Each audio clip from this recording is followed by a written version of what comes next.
जय हिंद साथियों, कैसे हैं आप लोग। आई होप के लगे अच्छे होंगे। आपकी जो स्टडी चलेगी बहुत ही बेहतरीन चलेगी। तो आज के सेशन में बात करने वाले हैं क्लास 12th की हिंदी के बहुत ही महत्वपूर्ण ऑब्जेक्टिव क्वेश्चन की। याद रखिएगा, आपके एग्जाम में यहाँ से काफी सारे प्रश्न आते हैं, तो आप लोग अच्छे तरीका से देखेंगे और कोई भी क्वेश्चन को क्या करेंगे, छोड़ेंगे नहीं। क्योंकि मैं जितना प्रश्न लेकर आया हूँ आपके एग्जाम के पॉइंट ऑफ व्यू से बहुत ज्यादा खास क्वेश्चन है, ठीक है। तो आप लोग सारे क्वेश्चन को बेहतरीन तरीका से देखने का प्रयास करेंगे और हमारे साथ आप लोग भी आंसर को टिक आउट करते चलेंगे। याद रखिएगा, गलत या सही आप लोग जरूर आंसर टिक आउट कीजिएगा, ठीक है। कितना क्वेश्चन देखेंगे, मात्र 50 क्वेश्चन देखेंगे, ठीक है। और हिंदी का देखेंगे, याद रखिएगा। चलिए क्वेश्चन की तरफ बढ़ते हैं। इससे पहले क्लास को लाइक नहीं किया तो क्लास को लाइक कर लेंगे और चैनल को सब्सक्राइब कर लेंगे।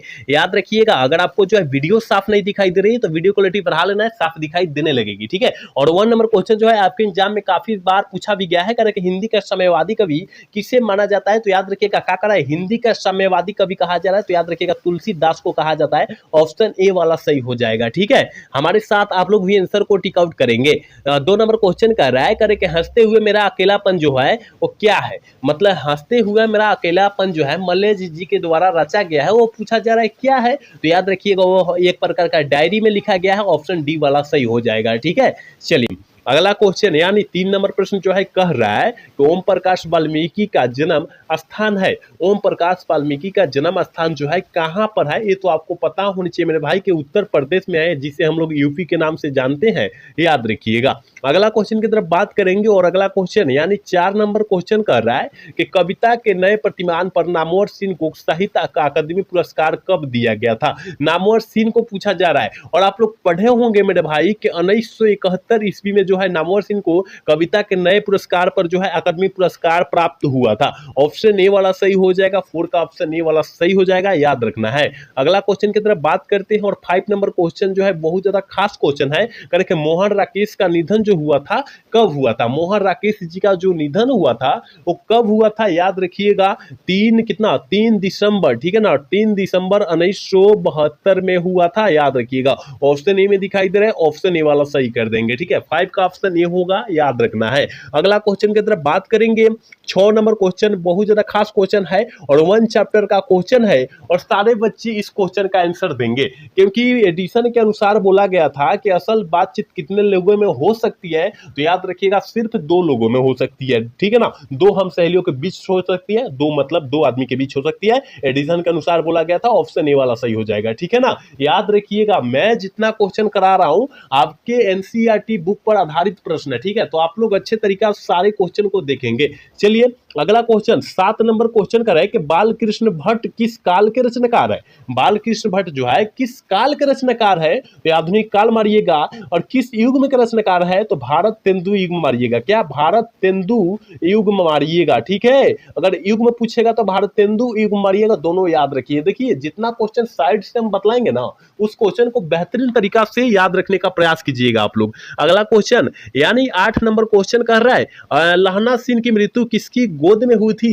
ये तो आपको पता होनी चाहिए कि भैया लहना सिंह की मृत्यु जो हुई थी, याद रखिएगा, वजीरा सिंह की गोद में हुई थी। ऑप्शन बी वाला सही होगा। अगला क्वेश्चन 9 नंबर यानी 9 नंबर क्वेश्चन कहते हैं ग्राम शब्द का विशेषण क्या होता है। अगर विशेषण याद है तो विशेषण से 3 से 4 नंबर क्वेश्चन आएंगे, तो अच्छे तरीका से विशेषण याद रखिएगा कि ग्राम शब्द का विशेषण जो होता है, ग्राम क्या होता है, तो ग्रामीण होता है। ग्राम का पूछेगा ग्रामीण मारिएगा, भारत का पूछेगा भारतीय मारिएगा, भारत का पूछेगा भारतीय मारिएगा, याद रखिएगा। ये सारे क्वेश्चन याद रखिएगा। अगर समाज का पूछेगा सामाजिक मारिएगा, इतिहास का पूछेगा इतिहास का पूछेगा ऐतिहासिक मारिएगा। मैं जितना क्वेश्चन बतला रहा हूं एक्स्ट्रा साइड से उस क्वेश्चन को नोटबुक पर लिखना है और अच्छे तरीका से याद करना है। अगला क्वेश्चन देखिए 10 नंबर क्वेश्चन करेंगे जायसी जी यानी मलिक मोहम्मद जायसी के काव्य किस प्रकार गंभीर एवं व्यापक है। किस प्रकार पूछा जा रहा है, तो याद रखिएगा 10 का ऑप्शन जो बच्चा सी टिक कर रहा है बिल्कुल सही होगा, क्योंकि समुद्र की भांति, ठीक है ना, गंभीर एवं व्यवहार है।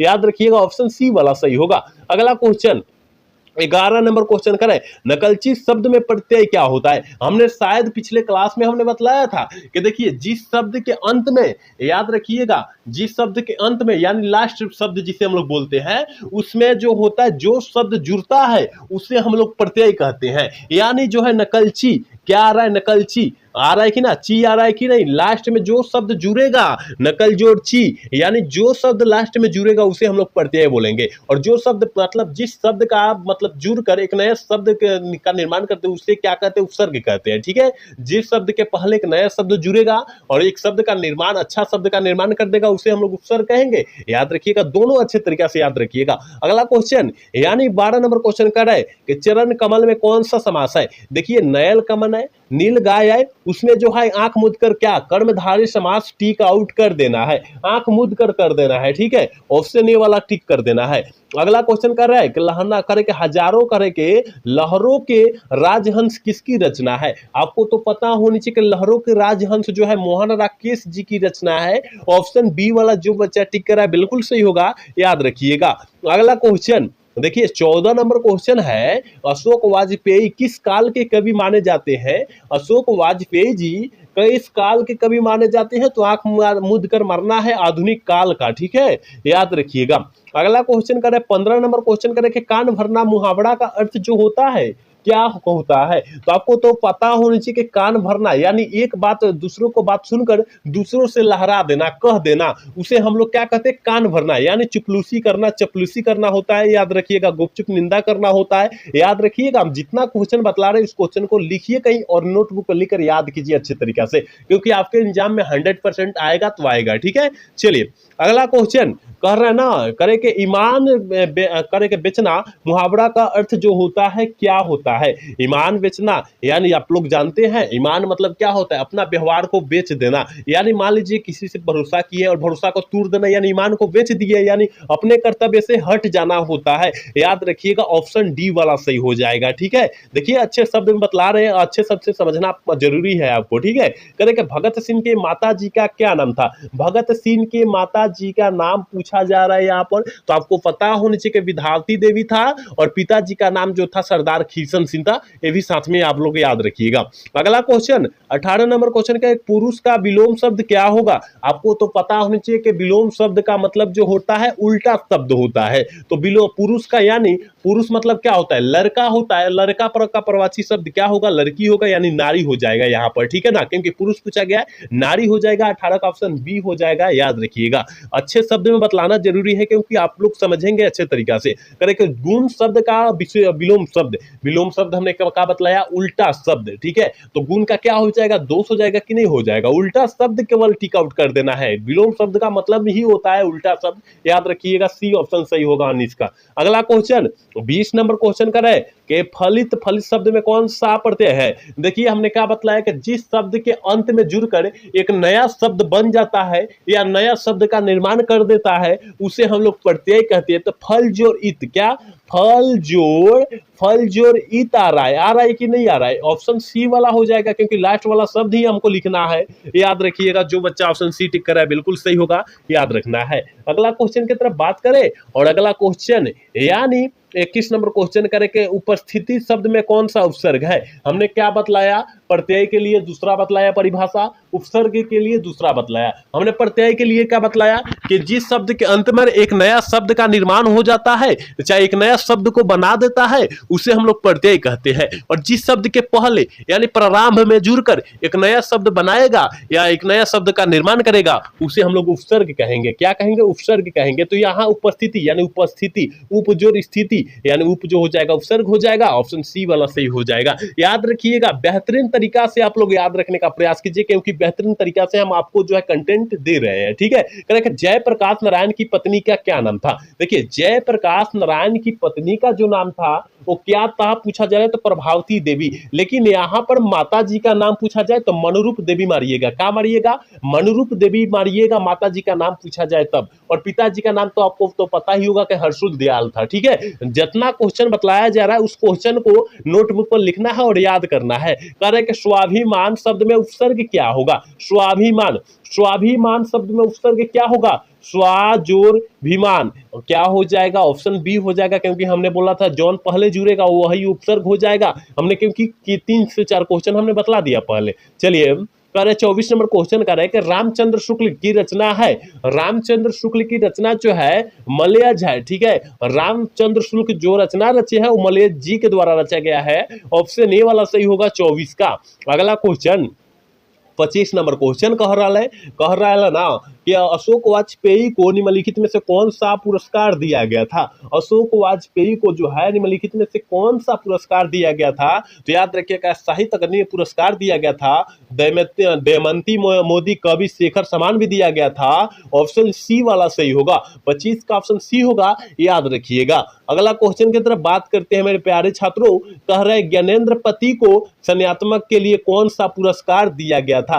आपको पता होनी चाहिए कि ज्ञानेंद्र पति को संज्ञानात्मक पुरस्कार 2006 में दिया गया था, और किस पुरस्कार दिया गया था, किसके लिए दिया गया था, यही पूछा जा रहा है। तो याद रखिएगा साहित्य अकादमी पुरस्कार के लिए दिया गया था, ऑप्शन ए वाला सही होगा। अगला क्वेश्चन की तरफ बात करते हैं। अगला क्वेश्चन करेंगे सृष्टि का विलोम शब्द क्या होता है। हमने बताया कि विलोम शब्द का मतलब जो होता है उल्टा शब्द होता है, सृष्टि का जो होता है प्रलय होता है। ऑप्शन सी वाला करेक्ट होगा, याद रखिएगा।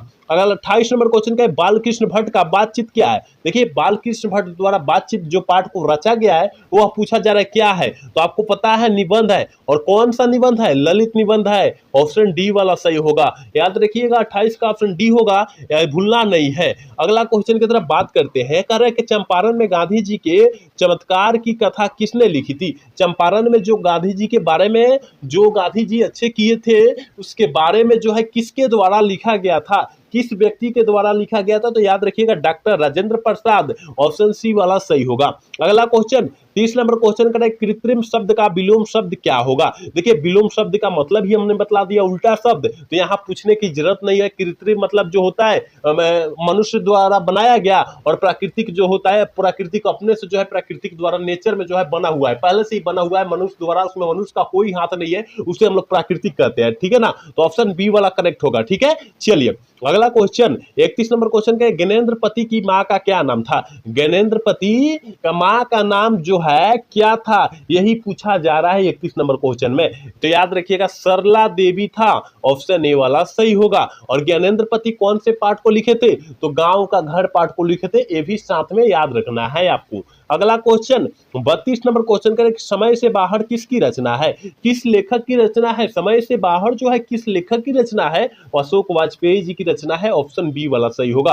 अगला क्वेश्चन 33 नंबर क्वेश्चन करें कि अशोक वाजपेयी ने एमए किस विषय से किए। एमए जो है किस विषय से किए, याद रखिएगा एमए, ठीक है ना, मास्टर ऑफ आर्ट्स किस विषय से किए थे, ये आपको पता होनी चाहिए मेरे भाई कि अंग्रेजी विषय से किए थे, याद रखना है, ऑप्शन ए वाला सही होगा। और एमए का मतलब क्या होता है, मास्टर ऑफ आर्ट्स होता है, याद रखिएगा। अगला क्वेश्चन देखिए 34 नंबर क्वेश्चन का पेड़ पर कमरा का रचना क्या है, किसके द्वारा रचना गया है, यह क्या है पूछा जा रहा है, तो याद रखिएगा कहानी संग्रह है, ऑप्शन बी वाला सही होगा। 34 का ऑप्शन जो बच्चा बी टिक करा बिल्कुल सही होगा, याद रखिएगा। 35 नंबर क्वेश्चन का रघुवीर सहाय के पिता क्या थे। रघुवीर सहाय के पिता जो थे क्या थे, आपको जो है क्वेश्चन देखते ही दिमाग में घंटी बज जानी चाहिए मेरे भाई, वह एक प्रकार का टीचर थे यानी शिक्षक थे, ऑप्शन जो हो जाएगा ये वाला करेक्ट हो जाएगा।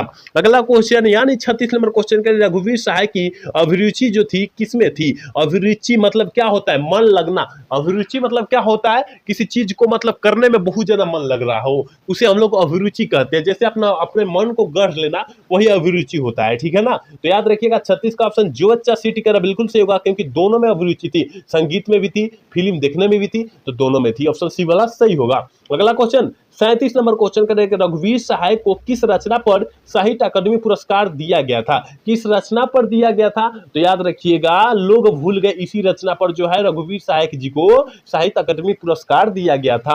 अगला क्वेश्चन 38 नंबर क्वेश्चन कह रहा है ना कि निम्नलिखित में से कौन बाई आंख और कान से वंचित से, मतलब जो है बाई आंख मतलब बाई आंख जो है उसके जो है बाई कान दोनों से वंचित थे, मतलब दोनों से आंख से नहीं दिखाई दे रहा था, कान से सुनाई नहीं दे रहा था, वंचित का मतलब यही होता है, ठीक है ना। तो कौन थे, तो आपको जो है क्वेश्चन देखते ही पता चल जाना चाहिए कि मेरे भाई ये जो है ना सूरदास जो है वंचित थे, ऑप्शन सॉरी मलिक मोहम्मद जायसी जी वंचित थे, ऑप्शन सी वाला सही होगा, याद रखिएगा, क्योंकि सूरदास जी आंख से ही आंधर थे, लेकिन जो है मलिक मोहम्मद जायसी जी बाई आंख और बाई जो है कान से वंचित थे, ठीक है ना, मतलब दोनों कान से आंख से नहीं देख सकते थे, कान से नहीं सुन सकते थे, ऑप्शन सी वाला सही हो जाएगा। लेकिन एक यहाँ पर एक और क्वेश्चन बनता है कि जो है जब मलिक मोहम्मद जायसी जी का जो जन्म हुआ था कब हुआ था, तो याद रखिएगा 1452 ईस्वी 92 ईस्वी में, लेकिन मृत्यु हो जब हुई थी 1548 ईस्वी में हुई थी। दोनों अच्छे तरीका से क्वेश्चन को याद रखेंगे और छोड़ेंगे नहीं। अगला क्वेश्चन 39 नंबर क्वेश्चन करेंगे, फौलाद का आकाश क्या है? क्या है जल्दी से बतला दीजिए कि फौलाद का आकाश जो है, याद रखिएगा कहानी संग्रह है। ऑप्शन ए वाला सही कर लीजिएगा। अगला क्वेश्चन 40 नंबर क्वेश्चन कह रहा है ना कि भगत सिंह के पिता कितनी बार जेल गए थे? इन्फिनिटिव यानी अनंत बार जेल गए थे, याद रखिएगा। अनेकों बार जेल गए थे, अनगिनत जेल गए थे, जिसे गिना नहीं जा सकते, जिसे अनंत हम लोग कहते हैं। याद रखिएगा ऑप्शन डी वाला सही हो जाएगा। और इस सारे प्रश्न जितना मैं प्रश्न करा रहा हूं, आपके एग्जाम के पॉइंट ऑफ व्यू से बहुत ज्यादा खास क्वेश्चन है। आप लोग सारे क्वेश्चन को बेहतरीन ढंग से देखने का प्रयास करेंगे। 41 नंबर क्वेश्चन करें कि पानी शब्द का विशेषण क्या है? पानी शब्द का विशेषण जो होता है, आपको पता होनी चाहिए मेरे भाई कि पानी का विशेषण पेय होता है। याद रखिएगा ऑप्शन बी में दिया है, ऑप्शन बी वाला सही करेंगे। अगला क्वेश्चन 42 नंबर क्वेश्चन है कि सार्थक का जो विलोम शब्द होता है यानी उल्टा शब्द होता है, क्या होता है? तो सार्थक का विलोम शब्द निरर्थक होता है, ऑप्शन सी वाला सही होगा। अगला क्वेश्चन 43 नंबर क्वेश्चन करें कि अश्व होने वाला के लिए, अवश्य होने वाले के लिए एक शब्द जो हो जाएगा, क्या हो जाएगा? अवश्य भावी हो जाएगा, ऑप्शन डी वाला सही होगा। ये सारे प्रश्न आपके एग्जाम में आ चुके हैं और अच्छे से आप लोग सारे क्वेश्चन को देखेंगे। करें कि नामवर सिंह को साहित्य अकादमी पुरस्कार कब दिया गया था? शायद हम एक क्वेश्चन का चर्चा पहले ही कर चुके हैं, तो इसका आंसर आप लोग लगा देंगे 1971। ठीक है, चलिए अगला क्वेश्चन 45 नंबर क्वेश्चन करें, बकलम खुद किसकी रचना है? किस लेखक की रचना है? बकलम खुद जो है किस लेखक की रचना है? तो याद रखिएगा नामवर सिंह की रचना है, ऑप्शन बी वाला जो बच्चा टिक कर रहा है बिल्कुल सही होगा, याद रखिएगा। अगला क्वेश्चन कर रहा है ना 46 नंबर क्वेश्चन कह रहा है कि कविता के नए प्रतिमान के लेखक कौन है? कविता के नए प्रतिमान के लेखक जो है नामवर सिंह है, ऑप्शन डी में दिया है, ऑप्शन डी वाला सही कर देंगे। पूरे आपके एनसीईआरटी पैटर्न पर आधारित प्रश्न है, आप लोग बेहतरीन ढंग से बेहतरीन तरीका से देखने का प्रयास करेंगे। करें ओम प्रकाश वाल्मीकि का जन्म कब हुआ था? ओम प्रकाश वाल्मीकि का जो जन्म हुआ था, याद रखिएगा 30 जून 1950 में हुआ था, जब संविधान लागू हुआ था। ठीक है, ऑप्शन बी वाला सही होगा। अगला क्वेश्चन की तरफ बात करेंगे और अगला क्वेश्चन 48 नंबर क्वेश्चन कर रहा है कि ओम प्रकाश वाल्मीकि को जय श्री सम्मान जो है कब दिया गया था? ये आपको पता होनी चाहिए कि मेरे भाई जय श्री सम्मान जो है 1996 ईस्वी में दिया गया था, ऑप्शन सी में दिखाई दे रहा है, ऑप्शन सी वाला सही कर देंगे। 49 नंबर क्वेश्चन है, अब और नहीं पाठ की कौन सी विधा है? अब और नहीं पाठ की कौन सी विधा है? तो याद रखिएगा यह जो है कविता संग्रह है और कविता संग्रह से लिया भी गया है, ऑप्शन सी वाला सही होगा। और इस क्लास का लास्ट क्वेश्चन, क्योंकि पहले ही हमने बतला चुका था कि आज की इस क्लास में 50 क्वेश्चन ही देखेंगे, तो लास्ट क्वेश्चन है इस क्लास का, करे कि मेघदूत नामक नाट्य संस्था की स्थापना जो है कहां पर हुई थी? मेघदूत कहेगा, मेघदूत महाराष्ट्र, मेघदूत यानी महाराष्ट्र, याद रखिएगा कहां दिया है? ऑप्शन बी में दिया है, ऑप्शन बी वाला सही कर देंगे। तो यहां हमने 50 क्वेश्चन आपके एग्जाम के पॉइंट ऑफ व्यू से बहुत ज्यादा खास क्वेश्चन हमने कराया। आप लोग अच्छे तरीका से देखिएगा, जितने बच्चे देख रहे हैं बेहतरीन तरीका से देखेंगे और जितना क्वेश्चन हमने एक्स्ट्रा बतलाया है उस क्वेश्चन को अच्छे तरीका से याद कर लेंगे नोटबुक पर लिखकर। याद रखिएगा आपके एग्जाम में सिक्रोल यहां से 100% क्वेश्चन आएंगे, तो आपको याद होगा तब ना वहां मारेंगे, तो आप लोग अच्छे तरीके से सारे क्वेश्चन को याद रखिएगा। ठीक है, तो आज का क्लास जो है कैसा लगा? अगर अच्छा लगा होगा तो चैनल को सब्सक्राइब और वीडियो को लाइक करना मत भूलिएगा। मिलते हैं अगला सेशन में। जय हिंद, जय भारत।